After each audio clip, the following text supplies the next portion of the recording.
So 3 days after Alexei Navalny died in a Siberian prison, Donald Trump finally addressed the tragedy yesterday and made it about himself.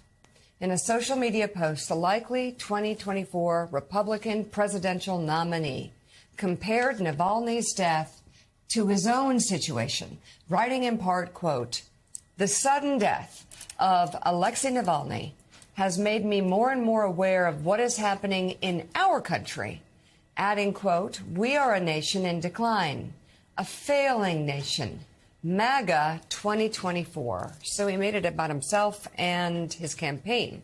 Notably absent from Trump's message were any condolences to Navalny's family and no condemnation of the man most believed to be responsible for his death. And that would be, of course, Russian President Vladimir Putin. A lot to get to on this. There's been a lot of reaction to Donald Trump on this, and not everybody is falling in line. I think it's a little bit jarring to hear him talk this way. I hope it is. It is jarring, and we're actually seeing a continued part of a process. And process began in 2015 when Donald Trump, there was just something wrong. Donald Trump would come on our show. He'd go on other shows. I know we talked to Bill O'Reilly, and it was a constant defense of Vladimir Putin. It was this love of Vladimir Putin and this fear, this absolute fear of ever crossing him, and led him in 2015 to say that Vladimir Putin was a strong leader, a great leader. When I brought up that he killed journalists and political opponents, he shrugged. He said, "We kill people too, Joe," and he continued doing that. We've seen now, it's hard to believe, but we've seen now other members of the Republican Party ape that line. And there is right now a connection. Donald Trump, Viktor Orban in Hungary, an anti-West thug that runs Hungary, and Vladimir Putin. And you've seen the Trump right move in that direction. And it is just absolutely frightening and jarring. And unlike anything we've seen in domestic politics, that major figures are now going to the side that, people who consider America enemies. And the Wall Street Journal editor-at-large Gerard Baker wrote about this this morning in a piece titled "The Moral Blindness of Putin's Apologists on the Right." And he writes in part, "The only response of all decent people to the death of Alexei Navalny, the brave critic of Vladimir Putin's regime in a Siberian prison camp, is grief, disgust, and unqualified condemnation. It is the sort of event that defines the malevolent nature of Mr. Putin's Russia. But that sort of decency evidently was above the moral reach of some of the more prominent leaders of what used to be the conservative movement." Newt Gingrich saw a parallel that many others highlighted. Navalny's, quote, "death in prison is a brutal reminder that jailing your political opponents is inhumane and a violation of every principle of a free society," he tweeted. Mr. Biden isn't Vladimir Putin. Mr. Biden doesn't invade. Newt then, of course, compared Vladimir Putin to Joe Biden, which is just so grotesque. It's just beyond grotesque. I keep waiting for Newt to grow out of this. I really do.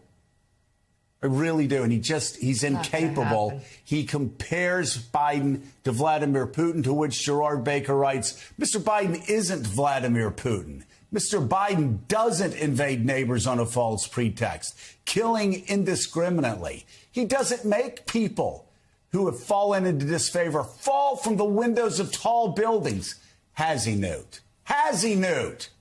Why do you lie? Why do you keep lying for Donald Trump? Baker goes on. If you can't see the difference, then I say respectfully that if you have lost or discarded your capacity for moral reasoning. Let me continue. Jonah Goldberg, conservative columnist for the LA Times, wrote this: "No, Donald Trump does not equal Alexei Navalny." And he writes in part this: "For numerous right-wing Republican figures, the real lesson of Navalny's killing is that Navalny equals Trump. Trump himself invoked the comparison on social media. His first mention of Navalny's name wasn't to condemn his death or Putin's role in it, but to cast himself as an American Navalny. Oh, God. Condemning such false moral equivalence was once central to American conservatism. Trump is not an innocent anti-corruption crusader, brutalized and murdered for championing democracy and the rule of law. No, in fact, he does just the opposite. There are ample plausible criticisms of the legal cases against Trump. But even if you agree with all of them, I don't.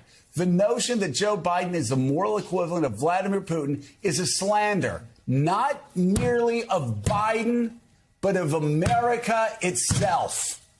And why am I so angry? Why am I so angry about this? Because these are attacks on America. These aren't just attacks on Joe Biden. This is an attack on America that we've seen Donald Trump participating in since he came on our show in December of 2015, saying that American leaders were just as bad as Vladimir Putin, who openly kills opponents.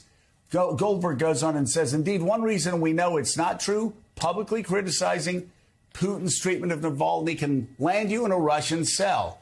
Criticizing Biden's alleged treatment of Trump can land you in a Fox News studio. Gene Robinson. Yeah. Incredible. There are a few words. You have these freaks, weirdos, insurrectionists, radicals on the far right. They're not even the right now. They're in the Trump death cult of a death cult for American democracy. And to make those comparisons are so grotesque. To compare America to Russia is so grotesque. To compare Trump to Navalny, Trump, who flies around in a 757, who lives in a golden skyscraper, who lives in Mar-a-Lago, where you have Navalny dead, poisoned in a penal colony. All of this is so grotesque. And what is so shocking is this isn't one freak legislator, right-wing freak legislator from Louisiana or Iowa. This is the next Republican nominee for president of the United States in 2024. And Republicans are falling in line, and they're saying, the hell with America. We will trash America. We'll say it's just like Russia, just like Trump's been doing since 2015, just to elect this con artist who wants to undermine America's rule of law and American democracy. Yeah, you have to assume, actually, that tweet or statement by Donald Trump is the new MAGA party line on Navalny. It is just incredible. Note that he refers to the sudden death of Alexei Navalny as if, he had tripped down a staircase in his house or something like that. No, he was sent to a Siberian prison camp to die, to be killed, probably to be poisoned. Who knows? But he's dead, like anybody who opposes Vladimir Putin. Trump mentions, of course, unfair courtroom decisions. He's still smarting from all the court judgments and rulings against him last week. And so two things. First of all, you have Mike Johnson, the Speaker of the House, the third-ranking official in the United States government, down there bending the knee to Donald Trump. This is serious. This is really serious. And you have the Republican Party essentially turning its back, at least the people who are running the Republican Party, turning their back on NATO at a time when Vladimir Putin is making gains in Ukraine, refusing to authorize new funds, military aid for Ukraine, so it can fight back. Talk to the Europeans very clearly and alarmingly, putting the security of Europe and the world in danger. And this is what the Republican Party is going with. This is what they believe now. It's just appalling. By the way, Jonathan Lemire, as we look at that picture from Mar-a-Lago last night, if you had any doubt about who's running the Congress, who's running the House of Representatives, there's your answer right there. Speaker Johnson making his pilgrimage to see Trump down there. You mentioned that aid stalled in the Congress. What are the real-world implications of that? Well, on the ground in Ukraine, Russian forces have captured a key city in the eastern part of Ukraine, marking Russia's largest gain on the battlefield in 9 months, as Ukraine's military now faces a critical shortage of ammunition. Joining us now from eastern Ukraine is NBC News chief foreign correspondent Richard Engel. Richard, what's the latest there? So I was just talking to soldiers out here in eastern Ukraine a few minutes ago, and they were telling me that the shortages of ammunition are now so extreme that they're counting bullets. They are rationing their artillery rounds. They're rationing their regular ammunition that they put into their rifles. They still have enough drones, they say, because they have a local manufacturing base. They're using, in some cases, 3D printers to make drones. But they are not in a position right now to launch any new offensives, and they are not really in a position to hold the line. We saw the loss of Avdiivka, which is not very far from here, out in eastern Ukraine, over the weekend, and that was a terrible blow for the Ukrainian military, because the Ukrainian military had been holding on to this small city for many years. It had been a contested area, but as they were overwhelmed, as they were outmanned, as they were outgunned, the government decided that holding it simply wasn't worth it. And as we've seen on the other side, as we've seen with the Russians, once you start losing territory and once you start having to go on the back foot and retreat, you can lose territory quite quickly. It can cleave off a little bit like glaciers off the side of a mountain. It doesn't necessarily just go one little town and then stop. So right now you have a situation where Ukrainian forces out here in the east are in retreat. And the concern is, can they stop that? Can they stop this wound before it spreads and they lose a significant amount of territory? And the way they do that, soldiers here tell me the only way to do that is to urgently get more weapons, more supplies, particularly from the United States. We've heard that time and time again, but we're seeing it now out here in the East. It's not theoretical anymore. Yeah, it's being felt, and that's why you hear President Zelensky desperately asking the United States and this Congress to get some aid in their direction. Richard, you've got some new reporting about renewed concerns about a nuclear power plant people may remember from earlier in the war in Zaporizhia. That's the largest nuclear power plant in Europe. What are the new concerns there? So, major concerns. I'm not sure if you saw the story we had on Nightly News last night. It was about the Zaporizhia nuclear power plant.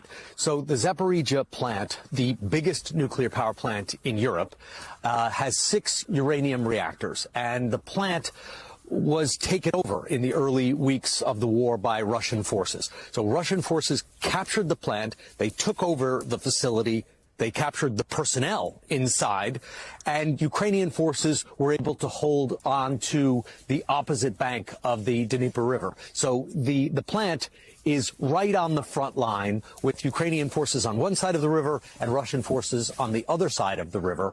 And the IAEA, and I spoke to the Director General, is deeply concerned about this facility. One, because it's right on the front line. Two, the knock-on effect of the war is having a tremendous impact on the plant. Now, the plant is in a semi-shut-down state right now, so it is in a kind of a safe mode, but it still requires outside electricity. And there are 4 electrical lines leading into the plant.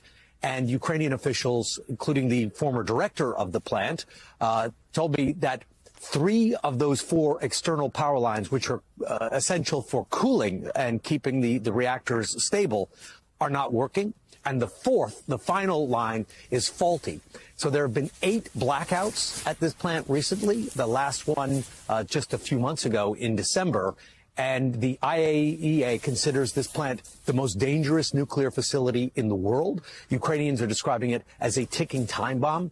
And they say that if there were to be another blackout and the diesel generators, which luckily did kick in, the final backup, don't kick in, then you could get a meltdown along the lines of Fukushima, contaminating large parts of Ukraine and beyond, and spreading out into the region, contaminating crops, livestock, and potentially killing and making people, tens of thousands of people, either sick or killing them directly.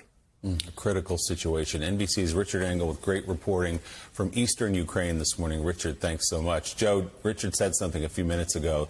This is no longer theoretical. All these months of holding up this aid in the United States Congress is showing itself now on the battlefield. And as Richard said, Ukraine is in retreat in places it thought it had captured and was going to hold on to. Europe is doing its part. Just this morning, Sweden passed through $682 million more. They're trying to make up and fill that hole left by the United States, but the situation is critical. Same thing happening from Japan. Other American allies are stepping forward. You know, the hypocrisy of these Trumpers who always bitch and moan about other countries not doing their fair share, not doing their part. Right now, it's Donald Trump and Mike Johnson who are aiding and assisting. Right now, those two people are Vladimir Putin's best friends, not only in the United States, but across the world, because those two people are what stands between Congress passing aid and not passing aid to help the Ukrainian people push back on a Russian invasion that's just unleashed one human rights violation after another. This is, you know, Willie, you had said this before, that you have people on actually all sides of the ideological spectrum trying to push back against the madness, this pro-Putin madness of Donald Trump and Mike Johnson. Here's Mark Levin, very popular, very conservative radio host who doesn't agree with what we say often. But Mark wrote this. Russia is gaining on Ukraine, which is running out of certain crucial weaponry and having to pull back from areas it had controlled, and faces losing the war Russia started. Is that okay with everyone? Ukraine is a relatively small country without the capacity for a large industrial economy in which it can build the needed weapons. This, as you were just saying, Willie, is not theoretical. This is not theoretical. This is reality. NATO countries border Ukraine, and if Putin moves on any of them, then what? He has said in the past he is eyeing Poland, Romania, and the Balkan states. This is a grave situation. How grave is the situation? It's grave for Ukraine. It's grave for freedom in Europe. It's grave because we fought a Cold War for 42 years. For 42 years. From Harry Truman to JFK to Ronald Reagan to Zbigniew Brzezinski to Madeleine Albright to Colin Powell, you name it. You name it. Republicans and Scoop Jackson, Republicans and Sam Nunn, Republicans and Democrats alike dedicated, devoted their lives to freeing the lives of Europeans enslaved by Russia, by Soviet Russia. And here we are. Here we are.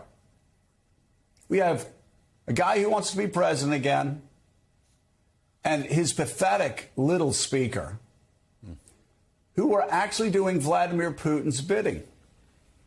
And Gene Robinson, in Putin, you have someone who has said the greatest tragedy of the 20th century was America's victory in the Cold War, the collapse of the Soviet Union, the collapse of the Berlin Wall, the freeing of tens of millions of Europeans, right? And by the way, Ronald Reagan, a hero in Central and Eastern Europe. The same Reagan that talked about freedom in Europe is the same Reagan that talks about the importance of immigration, the same Reagan that Donald Trump does violence to his legacy every single day he opens his mouth. But, Gene, there is Vladimir Putin, Viktor Orban, who was the one leader in Europe, in the EU, that is on Russia's side. And then you have Donald Trump. We've been warning about it for years. But there is a straight line from Trump to Orban, who hates the West, to Vladimir Putin. And right now, they're lining up to help with the spread of tyranny. And as Levin said, this is not theoretical. This is happening right now.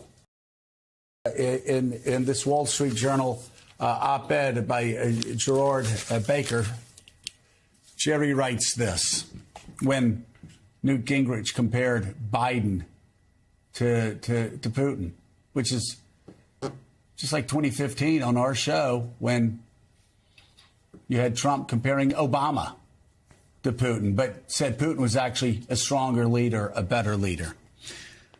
Need I say this, writes Jerry Baker. Mr. Biden isn't Vladimir Putin. Mr. Biden doesn't invade neighbors on a false pretext, killing indiscriminately. He doesn't make people who have fallen into disfavor fall from windows in tall buildings.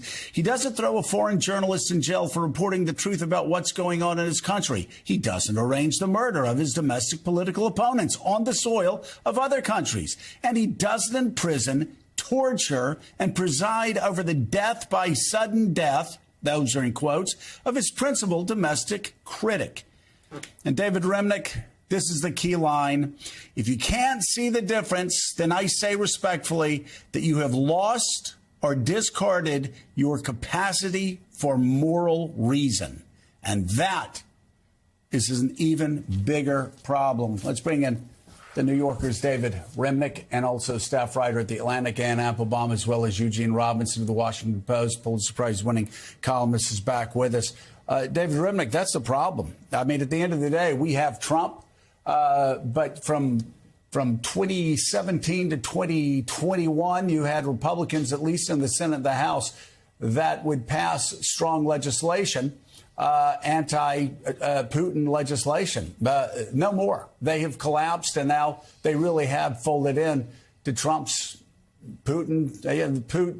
Trump's sort of admiration society of Vladimir Putin. Well, I think it's important to recognize what's been lost here, a real sense of a Russian future for millions of Russians. This is as if the South African regime had killed Mandela and in jail. Imagine the repercussions of that would have been for the South African future. Imagine if Havel had been killed in jail. It was bad enough that he was jailed in the first place, but imagine what that would have meant to the Czech future. Or if Sakharov had died rather than been released by Gorbachev finally in 1986. This is a catastrophe, first and foremost for the Navalny family, but for the world, but for the stability of things, for the possibility of any kind of future or liberty in Russia. So the consequences are enormous. Unfortunately, what's not surprising is that Donald Trump is a moral vacuum in a suit. The fact that he couldn't bestir himself to show any sympathy to the Navalny family, much less make a political statement of any moral bearing at all, unfortunately is not a surprise, and he's leading in the presidential polls. What will bestir the American public to recognize the moral vacuum of Trump, whether it has to do with Navalny or Russia or insurrection or his economic crimes or his sexual assault, and on and on and on. This is a country that we live in where Donald Trump is in the lead. It's a moment of horrible peril. And in his twisted logic, Donald Trump has painted himself as the Alexei Navalny a victim somehow of the regime. And your latest piece is titled Why Russia Killed Navalny. In it you write, quote, Navalny could take the dry facts of kleptocracy, the numbers and statistics that usually bog down even the best financial journalists, and make them entertaining. He seemed real to other ordinary Russians, and he told stories that had relevance to their lives. Putin killed him because of his political success, because of his ability to reach people with the truth, and because of his talent for breaking through the fog of propaganda that now blinds his countrymen and some of ours as well. Even behind bars, Navalny was a real threat to Putin because he was living proof that courage is possible. Now Putin will be forced to fight against Navalny's memory, and that is a battle he will never win. So, Anne, let me ask you what was lost, not just to Russia, but to the world, with the death of Alexei Navalny? You know, let me answer that by connecting something from one of your previous segments to this one.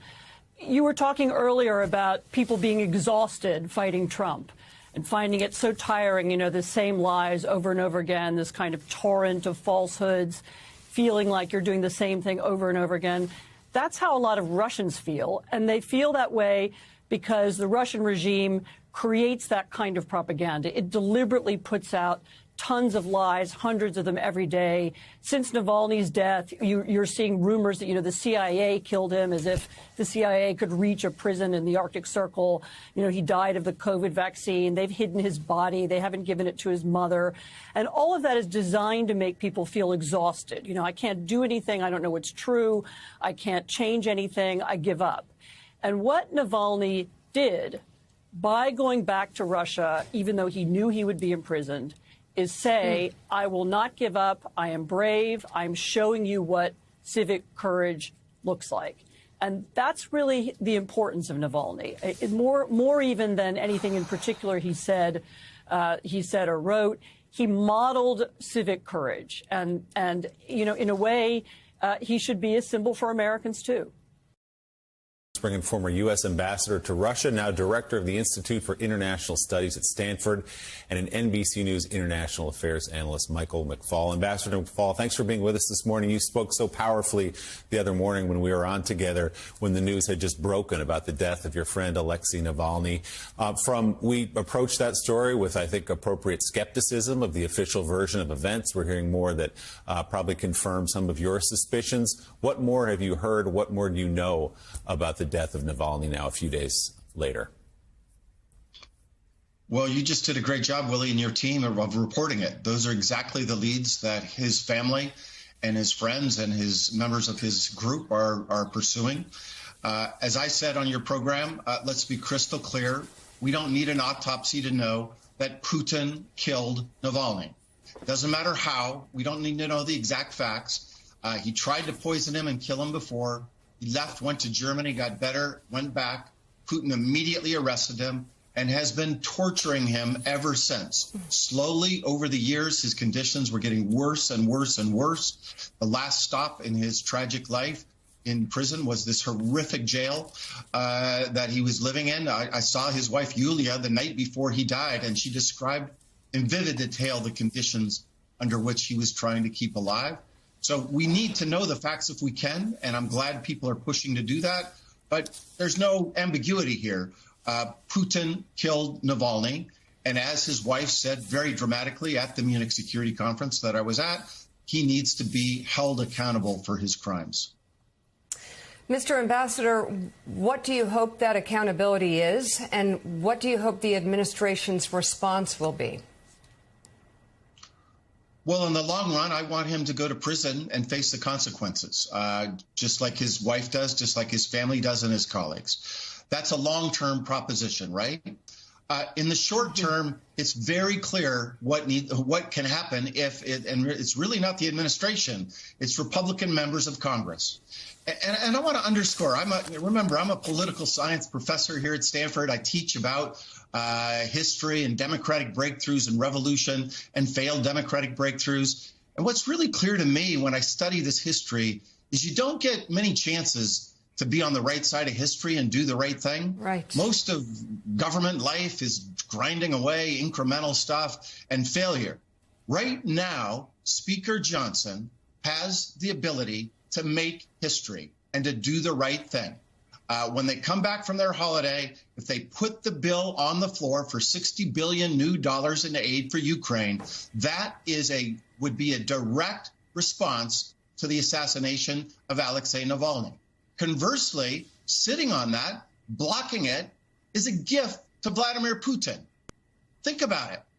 You want to be an American today gifting Vladimir Putin in the wake of this assassination? And by the way, I met with many soldiers from Ukraine at this conference, government officials from Ukraine. He's killing innocent Ukrainians every day. So they don't even have to invent anything. They don't even have to draft a law. The bill is ready for them. They have the opportunity to do the right thing. And I guarantee you they'll feel better about doing that if they do it.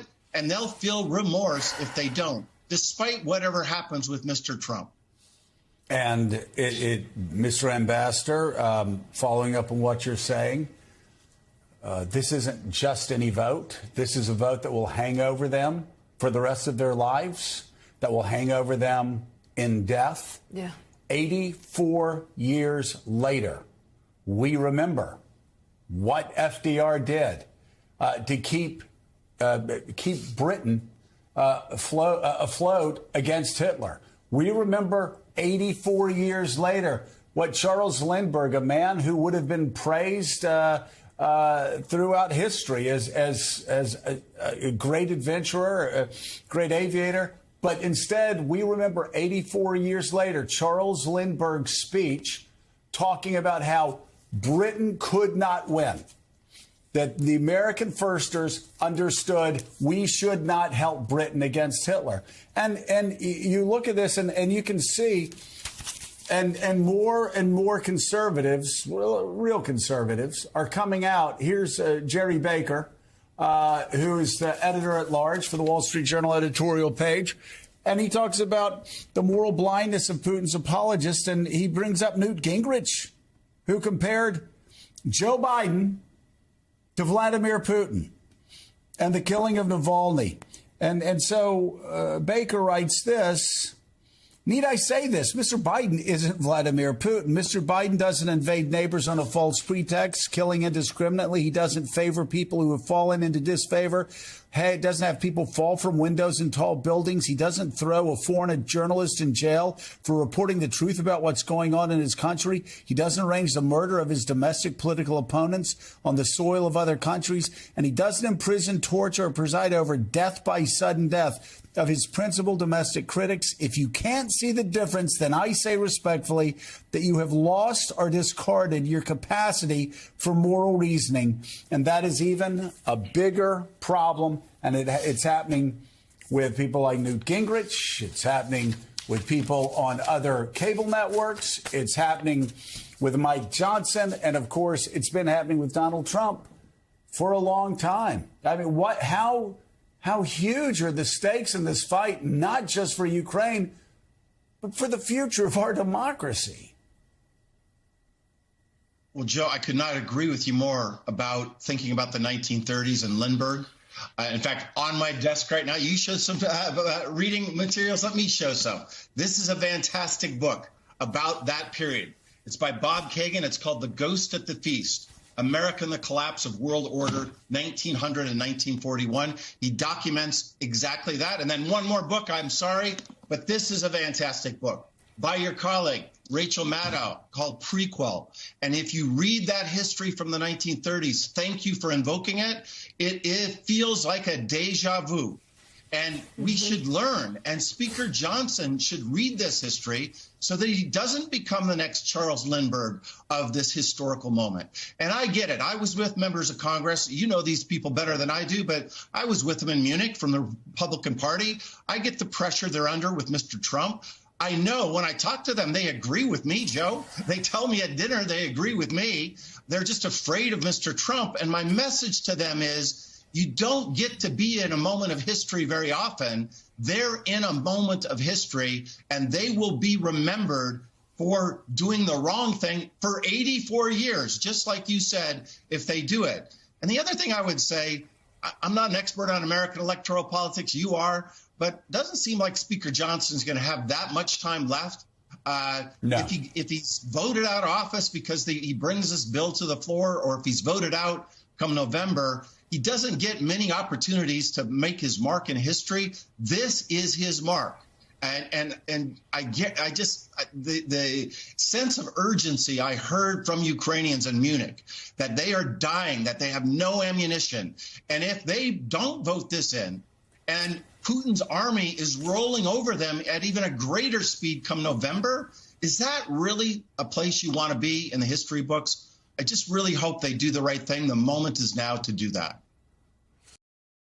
Meanwhile, domestically this morning, President Biden's re-election campaign announced it raised $42 million last month. The campaign says January's numbers were fueled by a seven-figure haul from small-dollar donors following former President Trump's victory in the Iowa Republican caucuses. Biden and the Democratic National Committee now have $130 million in their political war chest, the highest total of any Democratic presidential candidate in history. The RNC and the Trump campaign have not yet disclosed how much they managed to raise last month. Joining us now, national co-chair for President Biden's re-election campaign, Mitch Landrieu. He's former Democratic mayor of New Orleans. Mr. Mayor, good to have you on the show with us again this morning. So help us square this massive haul, $130 million war chest, $42 million last month alone, with the stories we keep hearing about a demoralized Democratic base, an exhausted Democratic base, people who just don't even want to see this matchup or not enthusiastic about President Biden running again. And yet, here you are with these totals. Well, they don't seem to square up, do they? Actions speak a lot louder than words, notwithstanding the hand-wringing and the folks in the peanut gallery. Let me say this, though. I just watched the previous session with Ambassador McFaul, and I want to remind everybody that the President of the United States has given 7 speeches on the existential crisis that is threatening the United States of America and the choice between autocracy and democracy, of freedom and somebody that's going to oppress. It is absolutely clear that in this election, you're going to have a choice between 2 people, a guy named Donald Trump, who everything he touches turns to dirt, who is about revenge and oppression, who is a friend of Vladimir Putin's, and then Joe Biden, who has been really working hard for the American people from the beginning. Since this campaign started, he has been doing very well. He did great in New Hampshire. He did great in South Carolina. He did great in Nevada. His fundraising haul, as you said, is hitting record numbers, and this campaign is starting to hit on all cylinders. So the country may not be excited about a Trump-Biden revisit, but that's what we're going to have. And that's the choice that people are going to have to make. And I think the president has done an incredible job of bringing this country back from the brink and then protecting us on the national and international stage as well. Hi, Mitch. It's Paul Mary. Good morning. Hey. How are you? I'm good. I'm good. It's so good to see you. I wish I was in your fabulous America's best city. So I pay close attention. Last week. Oh, so good. So I pay close attention to the campaign. You know, I saw how the president started in January, vice president too, a lot of battleground state travel. Obviously, fundraising is going well. You know, the president's doing has joined TikTok, more digital, more aggressive, rapid response. I feel like the piece that I assume is coming that people say they're very anxious for is sort of the proactive message for what a Biden second term would be. Is that the State of the Union is in a couple weeks, right after Super Tuesday? Do you see, should we be looking to that date to be a place where we see this is what Biden would do in a second term? This is the proactive agenda you'd be voting for? Well, I want to say 2 things to this. First of all, I want to reject all the hand-wringing. I think it's wrong. It doesn't make any sense, and it's inconsistent with the facts. Joe Biden has had the best first 3 years of a presidency that we've seen in a long, long time. And I could go through the litany of the 15 million jobs and the lowest unemployment rate and 46,000 projects going on, the American Rescue Plan, the bipartisan infrastructure law, the CHIPS bill, all of those things. In the campaign, the fundraising has beat all records. So we feel like we're doing really, really well. The country is in a very difficult time right now. As you guys have said from a moment ago, the world is in a very difficult crisis, and we have a moment at this time to make a right decision about what the future of the country and the future of the world is going to be about. So to expect everybody to be happy and excited, I think, is just unreasonable. We are in a tough moment, which is why it's really important that Joe Biden remain as president of the United States. My expectation, Jen, you know this, and Joe, you know this well, and Mika, that the State of the Union address is always an opportunity for whoever the president is to scope out a vision for what the future of the country is going to look like. And I fully expect that the president is going to take full advantage of that to lay out not only where we've been, how we got where we are, but where we're going and how we're going to get there as well, and why it's important to finish the job.